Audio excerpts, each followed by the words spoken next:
ఇచ్చడం. సరే, అంతటితో అయిపోలా. ఒకవైపున ఇది చేస్తూ ఉండగానే మరోవైపున తంబళ్ళపల్లెలో టీడీపీ ఇన్ఛార్జ్ ఎవడైతే తంబళ్ళపల్లెలో టీడీపీ తరఫున పోటీ చేశాడో జయచంద్రారెడ్డి, ఆయన మీద ఒక బ్రాండింగ్ ఏమని, ఆయన మా పెద్దిరెడ్డికి అత్యంత సన్నిహితుడంట అని ఆయన మీద బ్రాండింగ్. వైఎస్ఆర్సీపీ ప్రభుత్వం ఉన్నప్పుడే నకిలీ మద్యం తయారీని మొదలుపెట్టారంట అని మళ్ళీ ఇదొక బ్రాండింగ్. మళ్ళా ఈనాడు, ఆంధ్రజ్యోతి, టీవీ5 మళ్ళా తానా తందాన టప్ప టప్ప టప్ప మళ్ళా వేయడం. ఆశ్చర్యం కలిగించే విషయాలు. టీడీపీ పార్టీ నుంచి ట్వీట్ చేస్తూ ఇవన్నీ ఈ వ్యవహారాన్ని ఏకంగా ఆఫ్రికాలో మూలాలు ఉన్నాయంటూ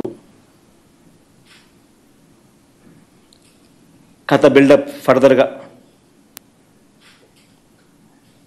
సరే, ఇంకా కాస్త ముందుకు పోయినారు. మళ్ళీ ఇంకా కాస్త ముందుకు పోయేమన్నారు.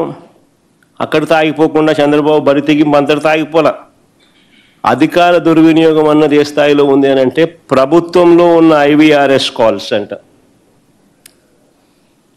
ప్రభుత్వంలో ఉన్న ఐవీఆర్ఎస్ కాల్ సెంటర్ను ఉపయోగించుకొని తన మాఫియాలో ఒకడైన తన మనిషి జనార్దన్ రావు ఇచ్చిన వీడియోను చూయించి ఆయన చేత ఒక వీడియో చేయించి ఆ వీడియోను ఐవీఆర్ఎస్లో చూయించి దాంట్లో మాజీ మంత్రి జోగి రమేష్ పేరు చెప్పించి ఆయనతో ఆ వీడియోలో ఉన్న వాయిస్కు మరికొన్ని వక్రీకరణలు జోడించి వాటిని ఉధృతంగా కూడా ప్రచారం చేయడం. ఇంతటితో కూడా ఆగిపోలా. ఏబిఎన్, ఈనాడు, టీవీ5 వాళ్ళు రంగప్రవేశం చేసినారు. జనార్దన్ రావు అనే వ్యక్తి ఫోన్లో చాట్స్ అంట జోగి రమేష్తో అని చెప్పి అవి చూపించడం మొదలుపెట్టారు. చూడండి ఒకసారి, చేసేది వీళ్ళే. డైవర్ట్ చేస్తూ ఇంకొకరి మీద బురద జల్లుతూ ఏ రకంగా